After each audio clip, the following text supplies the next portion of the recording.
It was a hot summer day in 1997. I jumped out of my seat when the phone rang. It was my superior officer. "Mark your calendar for tomorrow for a special task," he said in a mysterious tone. "You cannot miss this." Curious to know more, I asked, "Do you want to tell me anything more?"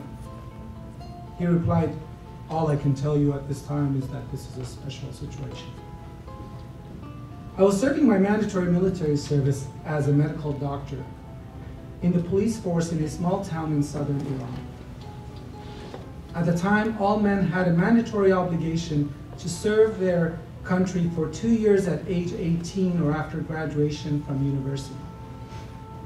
As part of my duties in that specific area, I had to act as a forensic physician or a legal doctor in criminal cases. I was informed later in the day that following a 9-month trial, 2 men were convicted of first-degree murder and were to be hanged as part of their death penalty the next day. They had hijacked a taxi and murdered the driver when he refused to give them the money they had demanded. My job as a medical police officer was to check their heartbeats and make sure they were dead, as part of the hanging ceremony, which was held in public. Unfortunately, I had no choice but to accept. I would have been penalized for this disobedience otherwise.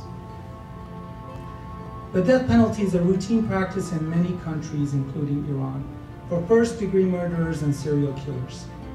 In many cases, the task of executing the criminal offender is offered to the closest person to the victim. In this case, the victim's brother accepted the responsibility of completing the execution. I cannot forget the scene.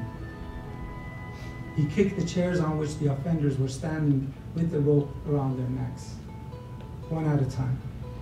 After a little while, both villains were announced dead. There was chaos among the public.